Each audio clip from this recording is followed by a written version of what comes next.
I had prepared myself for this moment, but nothing could have prepared me for the weight of it, the surreal feeling of sitting in that courtroom, staring at Sophia's arrogant expression. It was as if I were the lead in a bad sitcom and the punchline was my life. For years, I'd been the one trying to keep our marriage together, always taking the hits, always the target of her jabs. But this time she'd crossed a line, delivering a masterstroke of cruelty that left me reeling. "Ryan, you're like a workhorse. Easy to ride but utterly pointless in the end." Her words hung in the air, cutting through the tension of the room like a blade.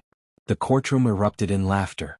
I felt the heat rise in my neck, spreading to my ears and settling deep in my chest like a furnace had just ignited within me. My fists clenched under the table, my nails digging into my palms. But I didn't flinch. I wasn't going to give her the satisfaction. Sophia had always been good at cutting to the bone, at making me feel small. But this time it wasn't just about ending our marriage. It was about tearing me down completely. Her words weren't just offensive. They summed up everything I had been to her for the last 6 years. A tool. A provider. A sacrifice. I had worked 2 jobs for her, put in the hours, skipped nights out, drove the same beat-up car, and wore the same worn-out suit for 3 years, because she needed the latest gadgets, the latest luxury. And this is how she saw me? As a workhorse? The courtroom didn't feel like a place of justice. The lawyer smirked. The judge remained neutral. The gallery? They were entertained as if they were watching a drama unfold, a juicy story to dissect later. For them it was a show, a spectacle to discuss over lunch. But for me, her words were a cruel punchline to a life I had given everything for. It wasn't just about the words, but the realization that I had been living a lie. I had thought I was building a partnership, a future with her. But she had been watching from the sidelines, waiting for something better to come along. When the judge called for a recess, I grabbed the opportunity to step outside.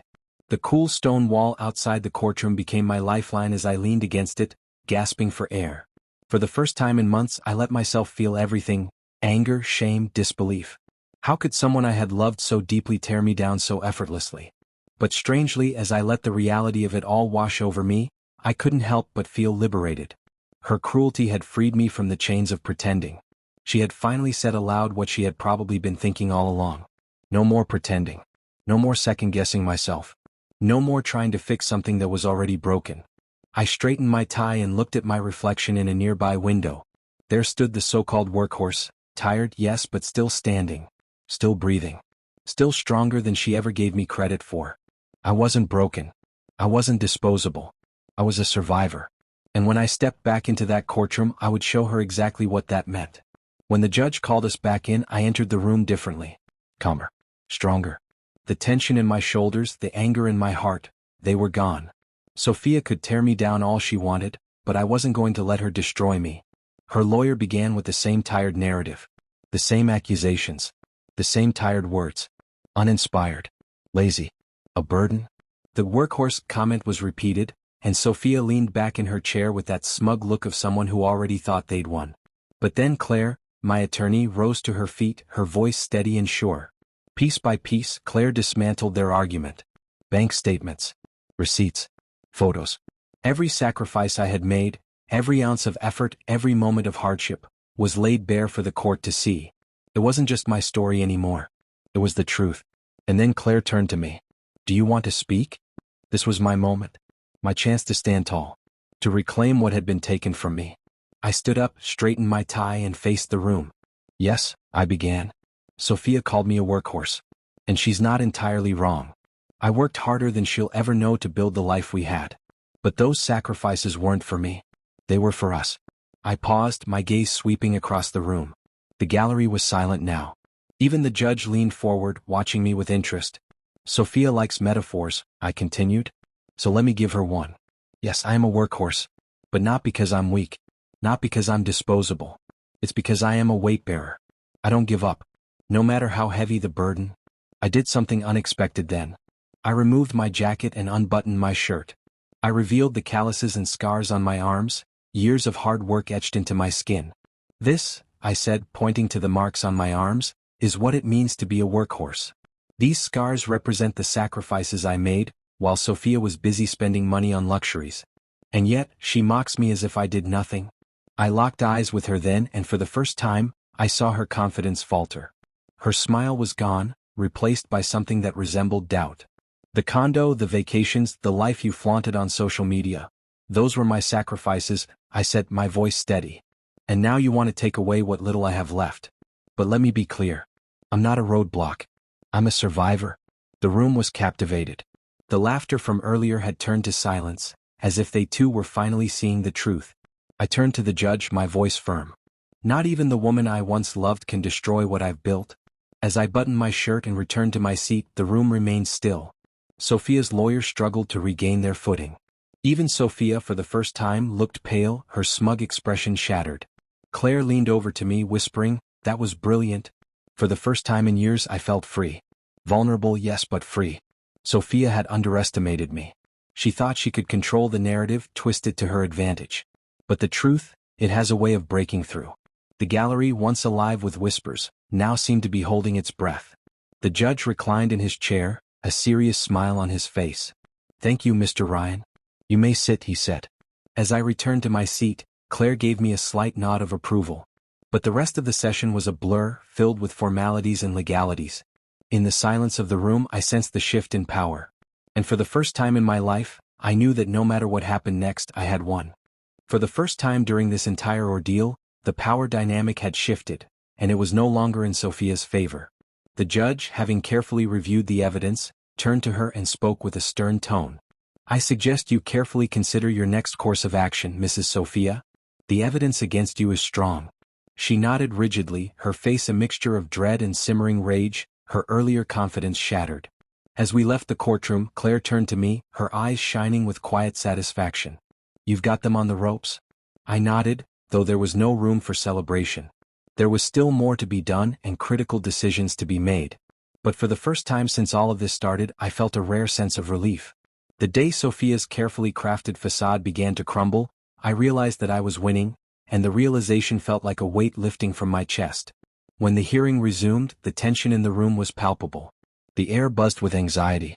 Sophia's lawyer, seemingly frantic, had clearly been scrambling overnight, trying to salvage their case.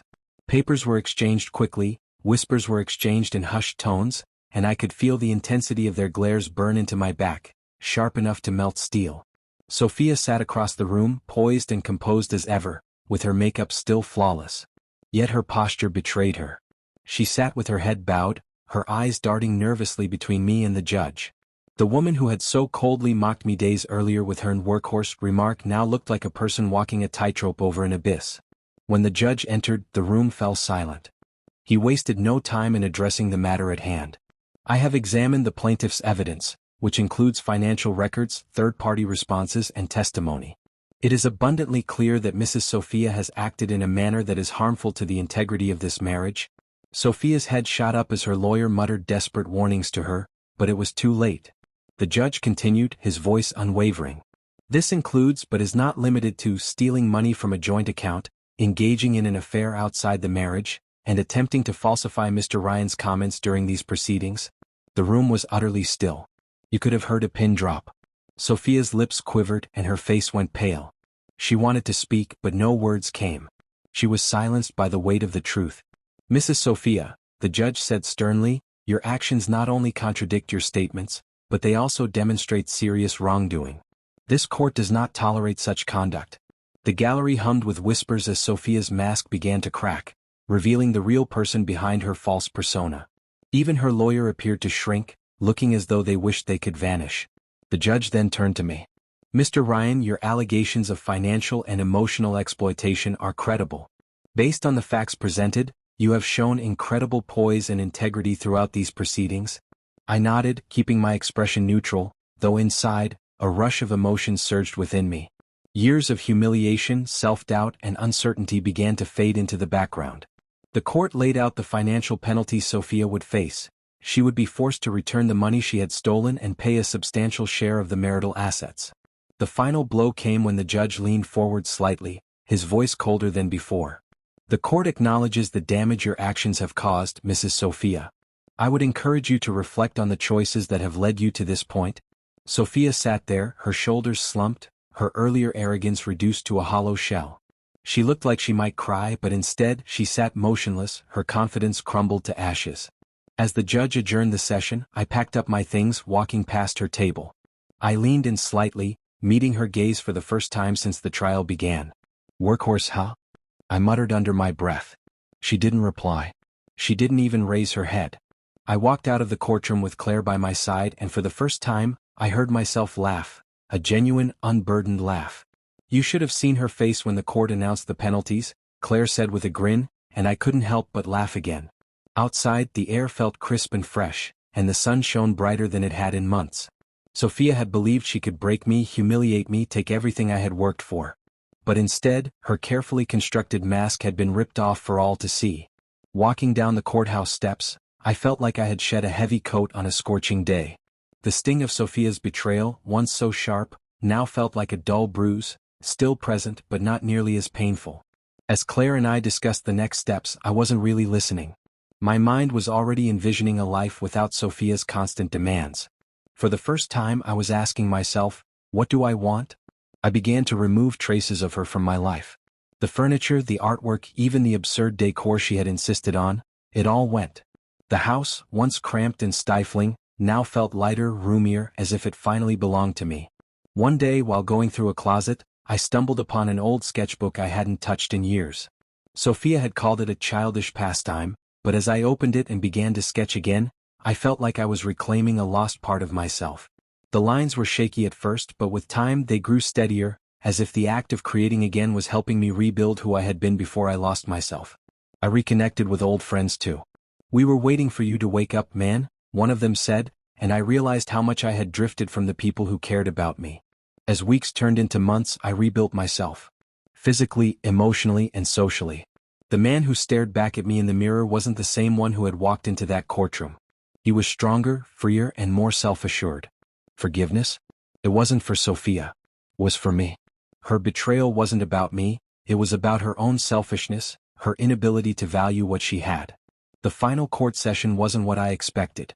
But the real victory wasn't in the verdict or the judgment. It was in the quiet realization that, for the first time in years, I was free. Free from the weight of her cruelty.